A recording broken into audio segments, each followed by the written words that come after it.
Madame Brossard est avec nous, elle est chef droit. d'entreprise. On va parler des petits commerçants, des réactions. On entendra pas mal de réactions, forcément. Madame Brossard, dans quelle situation vous êtes aujourd'hui et dans quel domaine d'activité vous exercez, Madame Brossard? Bonjour. Alors en fait, je suis dans la communication, les relations presse, relations publiques et événementielles. Petit clin d'œil, je suis l'attachée de presse qui a organisé l'événement dont vous parliez tout à l'heure avec Gérard Depardieu et Barbara. C'était un 22 mars 1986 et il pleuvait sur Nantes. Et aujourd'hui, je suis indépendante.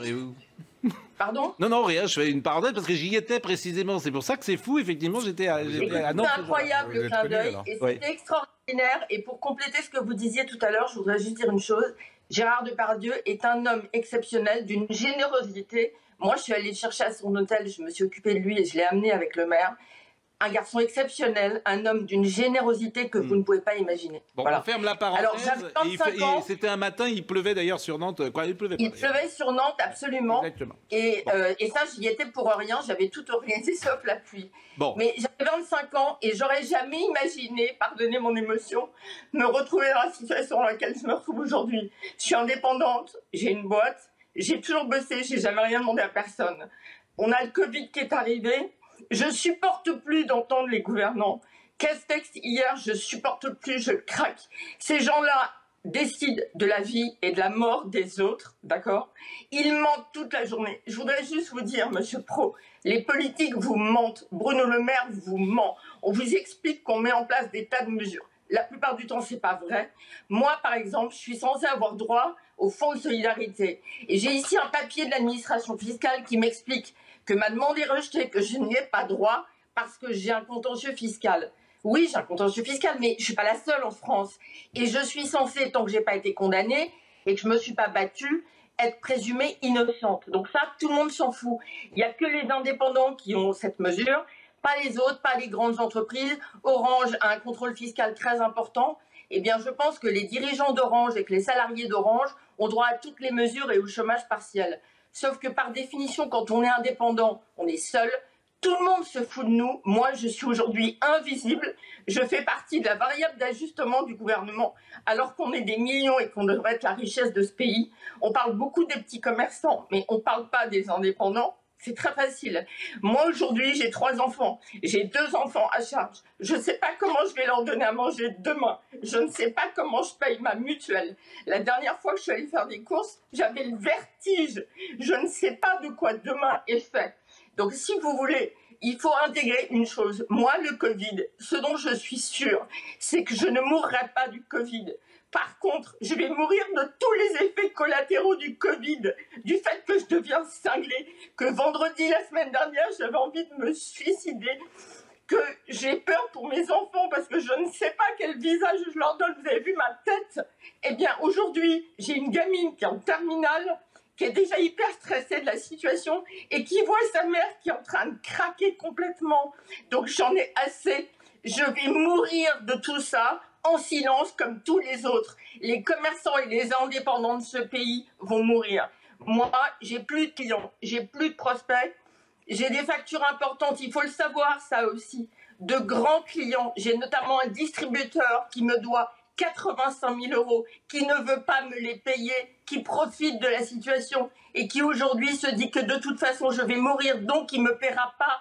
Et les tribunaux, si vous voulez y aller demain, il faut 4 ans. Donc on devient quoi? Je fais comment, moi, pour vivre demain? Voilà. Alors, la vraie, c'est ça.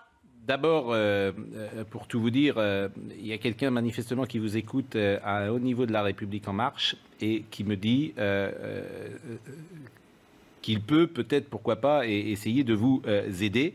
Donc, je donnerai tout à l'heure votre numéro de portable à... Écoutez, je croise les doigts avec plaisir. J'ai écrit il y a 8 jours au député ici de la circonscription. J'ai pas eu de réponse. Voilà, c'est un député, effectivement, et qui va peut-être pouvoir vous écouter. Ce qui m'intéressait, c'est que vous êtes donc dans l'événementiel. Oui. D'abord, on comprend évidemment votre émotion et ce témoignage est... Je veux dire, le problème, c'est que moi, j'en reçois des dizaines et des dizaines et des dizaines. J'en reçois des dizaines par jour, des dizaines par jour, des témoignages comme cela. C'est terrifiant ce qui se passe. Mais évidemment que c'est terrifiant. Mais oui, c'est scandaleux, c'est révoltant. C'est révoltant d'entendre ce témoignage, cela me révolte. Comme... Mais je l'ai le papier ici. Je voudrais savoir quel est, pardonnez-moi, je vais être vulgaire, l'enfoiré qui vous signe ça. D'accord? Quand vous allez à l'hôpital et que vous êtes malade, on vous soigne. On ne soigne pas que les gens qui sont bien portants. Moi, je n'ai pas demandé le Covid. Je veux juste bosser. J'ai toujours bossé toute ma vie. Vous voyez, à Nantes, j'ai tout fait toute seule sur cette opération. C'était génial. Aujourd'hui, je demande qu'à bosser. Mais aujourd'hui, le fonds de solidarité, de toute façon, quand vous avez payé les charges, votre loyer et 2-3 ramettes de papier, vous n'avez rien. Mais là, on me dit quoi? Rien. Par contre, j'ai reçu une relance d'URSSAF hier. Mais on fait comment concrètement? Est-ce que les politiques de ce pays vont descendre de leur piédestal pour se rendre compte que la réalité du terrain, c'est pas celle-là? Bruno Le Maire, il a juré sur toutes les télés et les radios, je ne laisserai aucun Français au bord de la route, toutes les entreprises sont aidées, etc. Mais de qui on se moque? Comment les gens comme moi, comment les TPE, comment les commerçants font, non pas en 2021, mais demain? Demain, on fait comment? Comment je nourris ma fille de 17 ans? Comment je lui achète des stylos pour bosser en terminale pour qu'elle ait son bac? C'est ça ce pays? Mais c'est fou. Si j'avais imaginé être dans une situation pareille... Le fait donc que vous ayez un contentieux fiscal, qu'il soit en ce moment en négociation, j'imagine que vous contestez, chacun peut avoir un contentieux fiscal, le fait qu'il y ait ce contentieux fiscal vous interdit d'avoir... Absolument. Ouais, absolument. Simplement, si vous voulez, ce qui me rend dingue, c'est que... Mais vous n'avez pas été condamné sur le plan fiscal, nous sommes d'accord. J'ai pas été condamné. Donc c'est une procédure qui est en route. C'est-à-dire qu'on considère même que vous êtes présumé coupable, puisque vous n'êtes pas présumé innocente en l'espèce, puisque vous êtes puni. C'est toujours pareil, vous êtes puni. Absolument. Alors, Monsieur Pro, c'est exactement ce que j'ai écrit. J'ai fait un recours hier. J'ai écrit, je passe ma vie à écrire à tout le monde. J'ai écrit ça aux députés la semaine dernière. Et quand j'entends Gérald Darmanin sur d'autres sujets qui explique, j'ai pas été condamné, je suis présumé innocent. Oui, il a raison. Mais moi, je veux bien avoir le même traitement. Bon. Je suis présumée innocente. Je vous raconte même pas la mauvaise foi et le rouleau compresseur de l'administration fiscale face aux TPE. C'est tellement facile, on peut pas se défendre. Donc c'est un rouleau compresseur. Mais ceci mis à part, j'ai pas été condamnée. Je conteste. Simplement aujourd'hui, de toute façon, là, on m'écrit, je l'ai le papier, je vous le montre, que ma demande est rejetée. Merci monsieur, c'est pas signé. Mais je fais comment demain pour vivre? Je suis présumée innocente, mais demain, moi, ce qui est sûr, c'est que le Covid m'aura tuée. Soit tuée au premier degré, parce que de toute façon, je peux plus bosser, soit tuer la santé parce que je deviens cinglée. Je suis en train de devenir cinglée. Il y a beaucoup de gens, effectivement, qui sont en train de réagir à votre témoignage. Pour qu'on comprenne bien votre société... Ça, c'est la réalité du terrain, monsieur Pau. Mais je sais. Il faut juste savoir qu'on est invisible, que c'est la réalité du terrain pour toutes les petites boîtes, les indépendants dont on parle jamais. Moi, je suis une invisible. Grâce à vous, je suis d'accord. Et d'ailleurs, c'est même pas le problème de l'aide de l'État, c'est le fait d'empêcher les gens de travailler. On empêche les gens de travailler en France. C'est la première fois que ça arrive. Je veux dire, c'est absolument incroyable ce qui se passe aujourd'hui en France. Jamais dans ma vie, j'aurais pensé en être là. Mais en revanche, madame, comment dire, votre entreprise, c'était combien de personnes? Vous étiez toute seule dans l'organisation de l'événement? Non, on était 3. Vous étiez 3. Donc les 3 personnes en plus sont au chômage partiel peut-être. Et le paradoxe, non, j'ai été obligée de licencier. Ouais, le paradoxe, c'est ce que disait, on va écouter Philippe Etchevest tout à l'heure, c'est que les patrons, les employés sont au chômage partiel, mais les patrons, ils n'ont rien. Mais j'ai rien, moi. Rien. Zéro. J'ai pas de chômage, j'ai rien. J'ai pas de filet de sécurité. Oui, il n'y a pas les indépendants, effectivement. Rien, je bosse. Oui. Comment? Mais alors, comment vous faites en ce moment? Parce que depuis quand vous n'avez pas de rentrée de chiffre d'affaires? Eh ben, depuis le mois de février dernier. C'est-à-dire que vous êtes à zéro en chiffre d'affaires depuis le mois de février dernier? 0, 0, 0. Et en aide de l'État, vous n'avez rien reçu? Rien. Alors si, j'ai reçu les 2 premiers mois du Fonds de solidarité. D'accord. Donc j'ai reçu mars et avril. Et le mois d'après, j'ai reçu un papier comme celui-là me disant que j'étais rejetée. C'est-à-dire qu'en fait, je pense qu'au début, ils sont allés très vite. Donc sans rien regarder, ils ont balancé le Fonds de solidarité. Donc j'ai reçu 2 fois 1 500 €. Mais ça ne dispense pas des charges et tout le reste. Donc, c'est pas 1 500 € qu'on se met dans la poche. Faut pas raconter de salade. Et le troisième, on me l'a rejeté en me disant ça, la même chose que ça. Alors, que comme j'avais un contentieux fiscal, j'y avais pas droit. Alors, et ça, celui-là, c'est celui que j'ai édité il y a 3 jours pour les 3 derniers que j'ai demandé. Donc, si vous voulez, justement, ce que j'ai dit, c'est ça. Je suis présumée innocente. Mais moi, je veux pas mourir à cause de ça. J'ai le droit de bosser, j'ai le droit de vivre. J'ai bossé toute ma vie.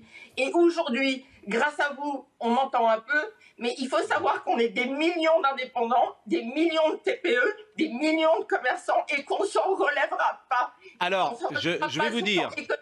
Et sur le plan de la santé, parce qu'on vient tous devenir cinglés, on va se suicider. C'est ça. Moi, vendredi dernier, je cherchais où j'allais aller me suicider. Voilà. Bon. La réalité de la France aujourd'hui, c'est ça. Je vais vous faire, d'ailleurs, comment dire, on va peut-être l'appeler. Bon. Je vais citer la personne qui est en train de m'envoyer des textos, qui me dit ceci: je m'en occupe, c'est inadmissible. Cette personne s'appelle Florian Bachelier. Elle m'autorise à citer son nom, elle était là il y a quelques jours. C'est le premier questeur de l'Assemblée nationale, député de Rennes. Je m'en occupe, c'est inadmissible. On prend en charge tout leur chiffre d'affaires, la plupart des commerçants, artisans, indépendants, etc. Vous aurez, et c'est ce qu'il me dit, il prendra en charge le meilleur mois de novembre en 2019, et a priori, vous aurez... ce chiffre d'affaires. Et il précise, Florian Bachelier, et je le dis avec son accord, bien sûr, je suis un ancien avocat indépendant. Donc il va s'occuper précisément de vous. Simplement, on ne peut pas faire témoigner tout le monde dans notre émission. Votre cas est inadmissible, même un député de la... qui n'est pas n'importe qui, c'est le questeur de l'Assemblée nationale. Donc on voit bien le système, combien il est encombré, parce que le cas de madame, on va peut-être pouvoir l'aider. Je vous entends plus. Mais on ne peut pas aider, effectivement, par définition, cette administration fiscale qui est insupportable. C'est une bombe sociale. Ce qui se projette, c'est une bombe sociale. On va vers, effectivement, moi, de mon point de vue, et je le présage depuis longtemps, on va tenter de l'appeler, M. Bachelier. De tous ceux qui sont contraints aujourd'hui, effectivement, d'avoir à ne plus pouvoir travailler, parce qu'ils n'ont plus... Moi, je veux bien que Florian Bachelier puisse faire quelque chose sur on va l'appeler tout de suite. Mais si jamais c'est... Je l'appelle à l'instant, je le donne à Marine Lançon. Il ne peut pas aller contre une règle qui est établie. Le problème ici, ce n'est pas tant le cas individuel que la règle qui conduit au cas individuel. Et là, le fait, en effet, parce qu'il y a un contrôle fiscal, eh bien de priver un indépendant d'aide, le problème, il est vraiment là. Et c'est ce problème-là qu'il faut résoudre. Le problème individuel qui en découle. C'est madame qui a dit ça. Il y a beaucoup de grandes boîtes qui ont des contrôles fiscaux. Mais bien sûr. Mais en fait, la vérité, c'est que tu es broyé. Orange a un contrôle fiscal énorme. Et à mon avis...